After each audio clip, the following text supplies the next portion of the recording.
Assalamualaikum warahmatullahi wabarakatuh.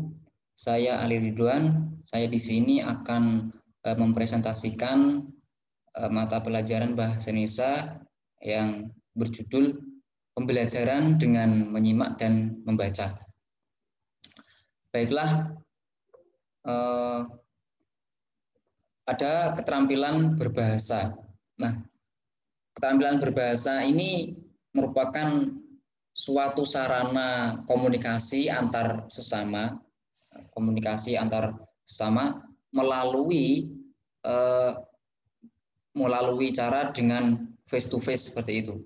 Mulai dari kanak-kanak sampai dengan orang dewasa, bahasa itu sebagai alat komunikasi dalam rangka untuk memenuhi sifat manusia sebagai makhluk sosial, yaitu yang perlu berinteraksi dengan sesama manusia yang lainnya. Nah, keterampilan berbahasa ini atau language arts atau yang disebut juga language skills dalam kurikulum sekolah itu biasanya mencakup dua segi. Yang pertama ada keterampilan menyimak atau listening skills, dan yang kedua ada keterampilan berbicara atau speaking skills. Itu. Nah, fase-fase dalam keterampilan berbahasa itu ada 4 yang biasa disebut dengan catur tunggal. Yaitu yang pertama ada menyimak, ada berbicara, ada membaca, dan juga menulis. Nah, setiap keterampilan itu sangat erat sekali hubungannya dengan kedua keterampilan yang lainnya dengan cara yang sangat beraneka ragam. Dalam memperoleh keterampilan berbahasa, biasanya kita itu mulai satu hubungan atau urutan yang terakhir. Jadi memperoleh keterampilan berbahasa, umumnya manusia itu memulainya itu dengan mengambil urutan yang paling terakhir. Ya kan, mula-mula pada masa kecil itu belajar untuk menyimak bahasa, kemudian baru berbicara. Nah, sudah itu baru kita membaca dan menulis. Membaca dan menulis itu biasanya juga dipelajari di sekolahan. Nah, kedua keterampilan tersebut pada dasarnya merupakan satu kesatuan yang disebut juga ya tadi catur tunggal itu. Nah, selanjutnya setiap keterampilan itu hubungannya erat dengan proses-proses berpikir yang mendasari bahasa. Nah, bahasa seseorang itu mencerminkan pikirannya. Nah, jadi semakin terampil seseorang berbahasa, maka akan semakin cerah dan juga akan semakin jelas pula jalan pikirannya. Gitu. Keterampilan hanya dapat diperoleh dan dikuasai dengan jalan praktek, dan tentunya dengan praktek itu sebelumnya juga diawali dengan banyak latihan-latihan seperti itu.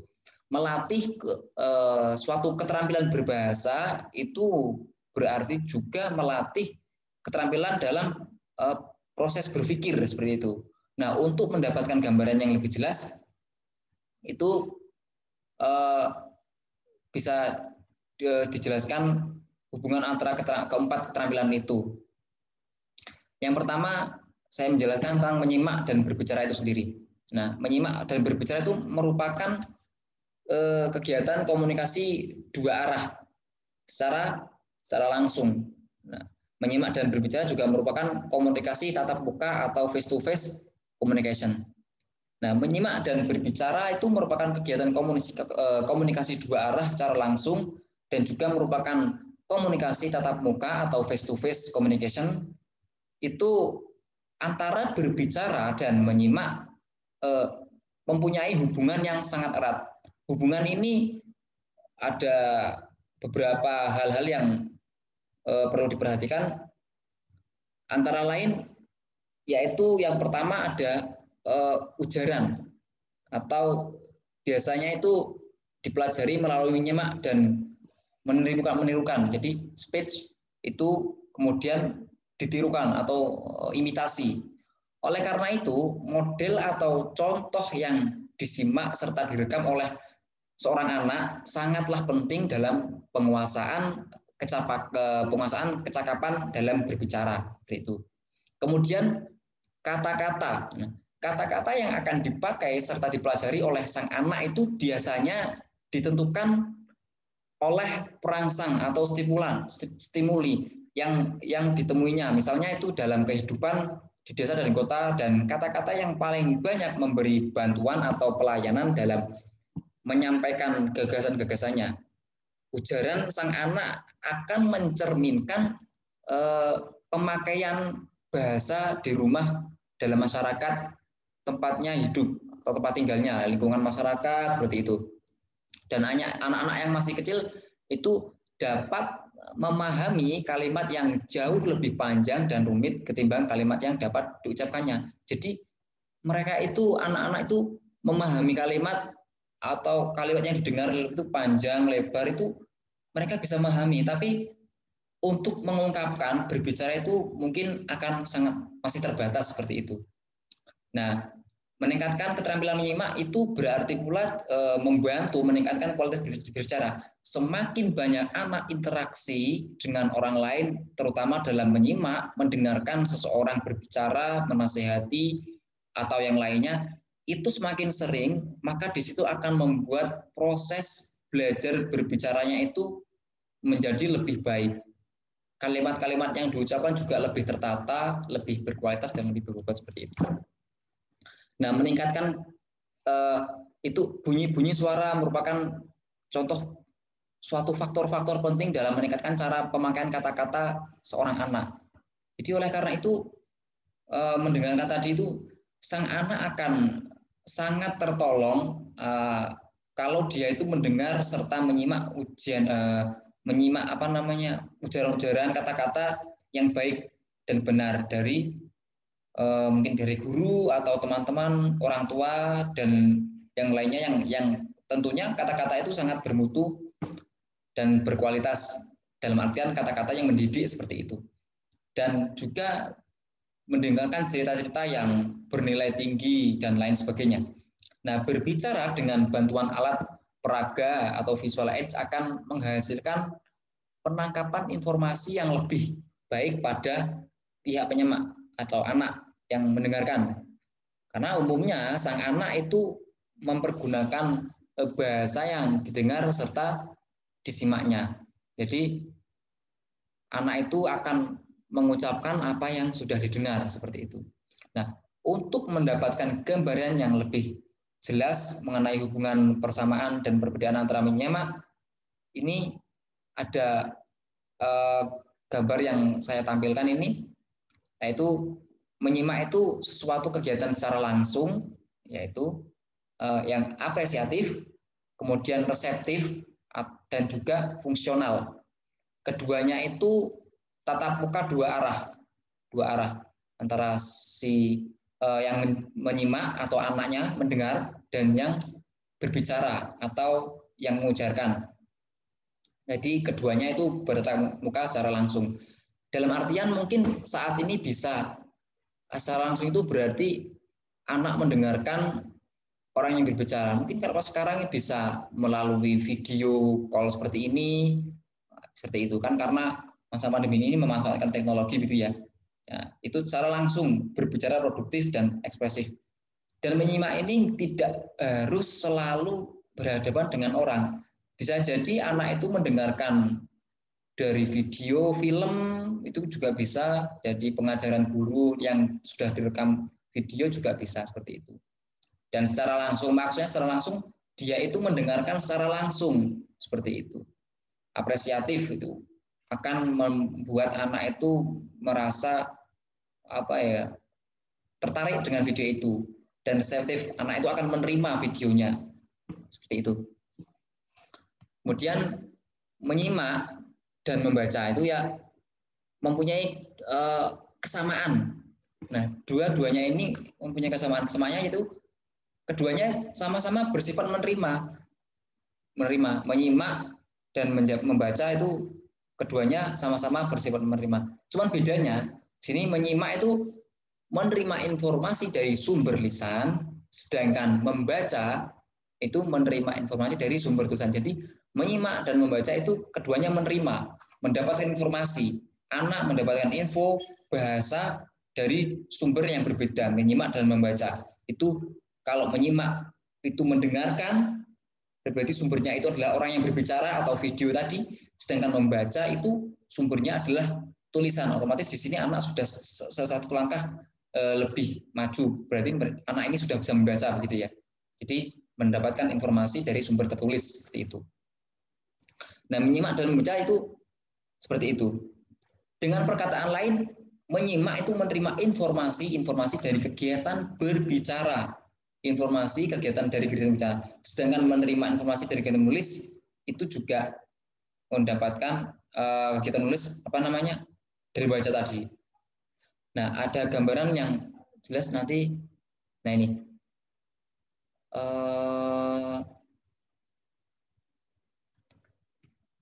Di sini ada keterkaitan membaca dengan menyimak. Nah, ada keterkaitan.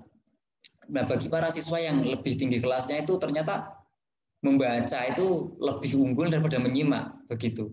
Membaca lebih unggul daripada menyimak. Tapi untuk siswa yang setingkat lebih tinggi, nah, sesuatu itu menandakan dalam informasi yang terperinci. Jadi mereka membaca itu akan membuat lebih berpikir seperti itu, mengolah kata-kata yang telah dibacanya.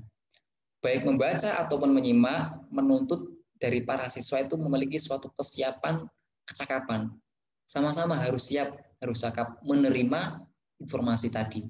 Membaca juga harus mengolah apa yang dibacanya, memahami apa yang dibacanya, sedangkan menyimak juga sama, memperhatikan orang yang berbicara, apa informasi yang diberikan.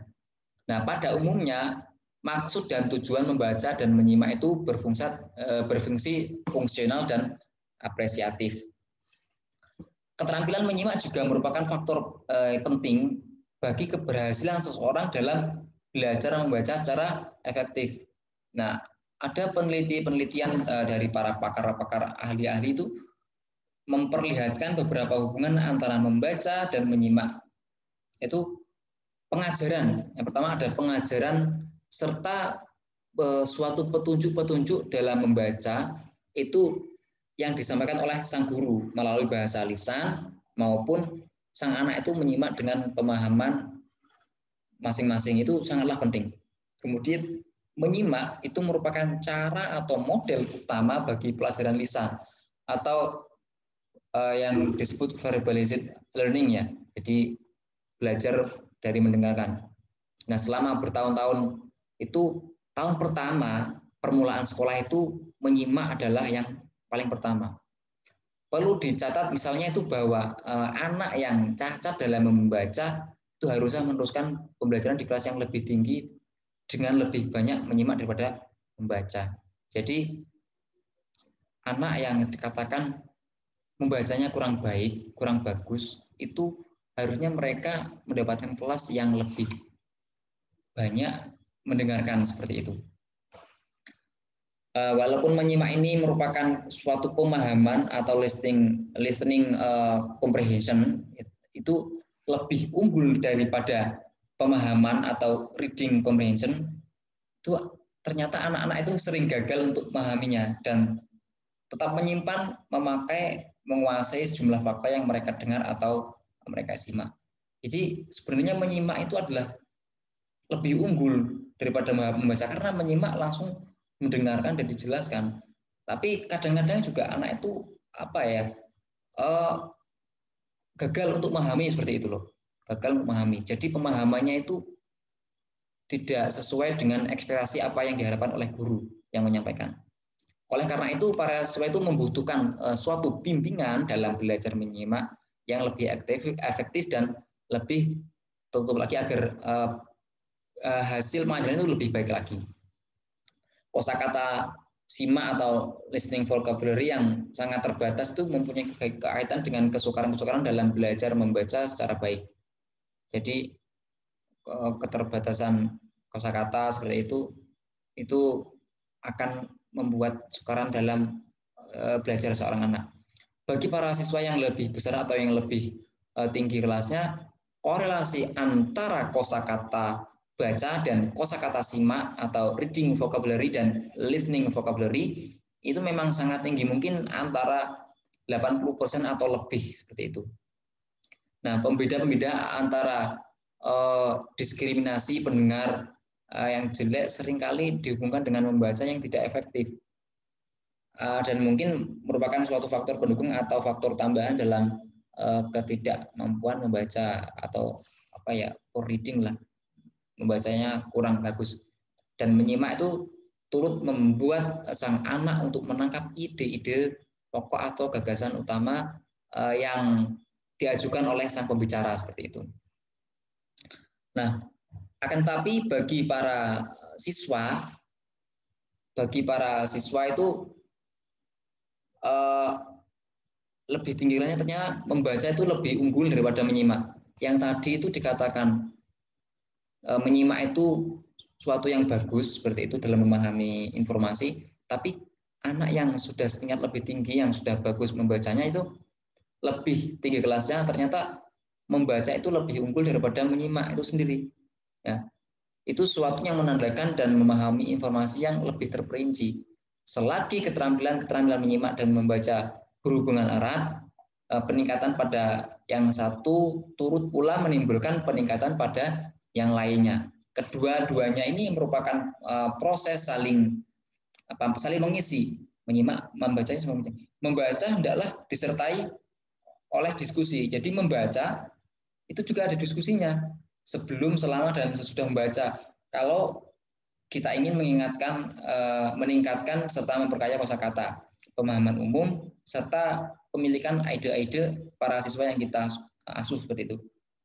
Selanjutnya itu pakar lain juga berpendapat bahwasanya baik membaca ataupun menyimak itu menuntut dari para siswa memiliki suatu kesiapan, kecapakan dalam hal ini menyangkut kedewasaan mental, kosakata, kemampuan mengikuti urutan ide-ide dan minat terhadap bahasa itu sendiri.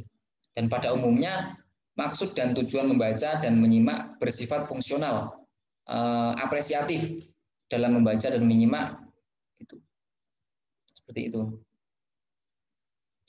Kemudian ekspresi lisan dan ekspresi tulisan. Nah, komunikasi lisan dan komunikasi tulis itu erat sekali hubungannya karena keduanya mempunyai banyak kesejajaran bahkan kesamaan. Wajar bila komunikasi lisan dan komunikasi itu erat hubungannya karena keduanya itu banyak sekali kesejajaran bahkan sama. Antara lain itu sang anak itu berbicara jauh sebelum dia dapat menulis, itu pasti. Anak itu berbicara dulu, baru menulis dan membaca. Tapi tentu diawali dengan mendengar. Sang anak belajar berbicara jauh sebelum dia dapat menulis, sedangkan kosakata, pola-pola kalimat, serta organisasi ide-ide yang memberi ciri kepada ujarannya merupakan dasar bagi ekspresi tulis berikutnya. Seperti itu. Jadi berbicara dulu, tapi kan kosakata, pola-pola kalimat, serta ide-ide itu adalah dasar dari ekspresi tulis berikutnya. Dan anak yang telah dapat menulis dengan lancar itu biasanya dapat pula menuliskan pengalaman pertamanya secara tepat tanpa didahului diskusi lisan. Nah, di sini. Tapi dia juga masih perlu membicarakan ide-ide rumit yang diperolehnya dari tangan kedua, mungkin dari informasi itu. Bila seorang anak harus menulis suatu uraian, menjelaskan suatu proses ataupun melaporkan suatu kejadian sejarah yang secara pribadi yang belum pernah dialaminya, maka dia mengambil pelajaran dari suatu diskusi kelompok pendahuluan. Dengan demikian dia dapat mempercerah pikirannya, mengisi kekosongan-kosongan, memperbaiki impresi atau kesan-kesan yang keliru, serta mengatur ide-idenya sebelum dia menulis sesuatu. Aneka perbedaan terdapat antara komunikasi lisan dan komunikasi tertulis. Nah, ekspresi lisan itu cenderung ke arah yang kurang terstruktur, seperti itu. Lebih sering berubah-ubah, tidak tetap, gitu. Tapi biasanya lebih kacau serta membingungkan ketimbang ekspresi tulis. Karena ya tadi dia tidak tepat, tidak tetap, berubah-ubah seperti itu. Kadang pemahamannya bisa berbeda. Kebanyakan pidato atau pembicara itu bersifat informal dan seringkali kalimat-kalimat orang yang berpidato atau yang berbicara itu tidak ada hubungannya satu dengan yang lainnya. Sedangkan pembicara memikirkan ide-idenya sambil berbicara dan kelak kali dia lupa bagaimana sesuatu itu kalimat itu terjadi lama sebelum dia menyelesaikan karena adanya masalah-masalah serupa pada ekspresi lisan. Pengajaran mengenai keterampilan berbicara dan menyimak itu perlu mendapat perhatian. Baiklah, kemudian ini keterampilan berbahasa ini ada langsung, apresiatif, reseptif, dan fungsional. Itu sesuatu yang menyimak, komunikasi, tatap muka, berbicara itu langsung, produktif, dan ekspresif. Sedangkan yang tidak langsung, produktif, ekspresif itu menulis, komunikasi, tidak tatap muka, dengan membaca, dan tak langsung, apresiatif, reseptif, dan fungsional. Seperti itu. Kemudian pengajaran menyimak itu sudah memperoleh wadah satu bab khusus pertama kalinya pada tahun 1955 dalam keterampilan berbahasa yang direview oleh dalam buku Review of Educational Research. Kemudian belajar dengan menyimak, yaitu mempelajari suatu bahasa itu dapat dilakukan dengan jalan menyimaknya, terus menirunya, terus mempraktekannya. Menyimak yaitu terhadap pertama haruslah dihubungkan dengan makna. Mempelajari suatu bahasa itu ya dengan tadi menyimak, meniru dan mempraktekkan. Walaupun seorang mungkin saja mendengar atau menyimak suatu pola intonasi atau suatu urutan bunyi, bahkan dengan mudah dapat menirunya, haruslah disadari bahwa tidak akan ada belajar yang sesungguhnya terlaksana apabila semua itu tidak dihubungkan dengan sebuah kata ide atau tindakan yang mengandung makna baginya. Maka langkah-langkahnya ya yang pertama harus menentukan makna dari menyimak tadi. Itu sangat penting sang guru dalam menjelaskan makna setiap ekspresi atau kalimat yang baru yang hendak diajarkan kepada siswa. Untuk menjelaskan makna ini tentu terdapat berbagai cara yang dapat dipilih oleh sang guru sesuai dengan maksud serta tujuan yang hendak dicapai. Kemudian memperagakan ekspresi. Nah ini langkah dalam belajar menyimak itu menentukan makna tadi, kemudian memperagakan ekspresi.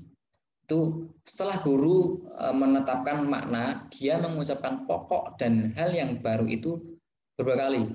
Guru berdiri di muka kelas untuk ucapan pertama kali, kemudian bergerak dalam kelas, kemudian ucapan kedua dan selanjutnya. Semua siswa dalam kelas dapat melihat, menyaksikan dengan baik. Seperti itu. Kemudian ada langkah ketiga yaitu menyuruh mengulangi. Dalam hal ini para siswa hendaknya ya menirukan apa yang telah guru ucapkan, mengulangi ucapan yang disebutkan dilisankan oleh sang guru. Sementara mereka melakukan suatu gerakan, laku atau menunjukkan pada suatu gambar atau objek tertentu. Dan memberikan latihan ekstensif. Nah, langkah berikutnya itu memberikan latihan ekstensif. Sang guru tentu saja dapat mempergunakan berbagai cara, misalnya dengan drill atau mengulangi kata atau ekspresi yang telah diajarkan dalam situasi yang terbatas dan dengan kosakata serta struktur yang terbatas pula. Dan latihan yang lebih luas atau aplikasi terkombinasi antara bahan baru dan bahan yang telah diajarkan sebelumnya dalam komunikasi yang normal. Nah, dalam kedua tipe latihan ini haruslah dibuat perencanaan yang baik serta pengawasan yang cermat dan teliti. Seperti itu. Nah, ini penyimak itu bersifat reseptif, yaitu menerima informasi dari suatu sumber, lisan, kegiatan yang berbicara. Sedangkan membaca itu reseptif dari menerima informasi dari sumber juga sama, tapi bersumber dari tulisan seperti itu. Nah, mungkin itu yang bisa saya sampaikan tentang keterampilan menyimak. Kurang lebihnya mohon maaf, semoga bermanfaat. Wassalamualaikum warahmatullahi wabarakatuh.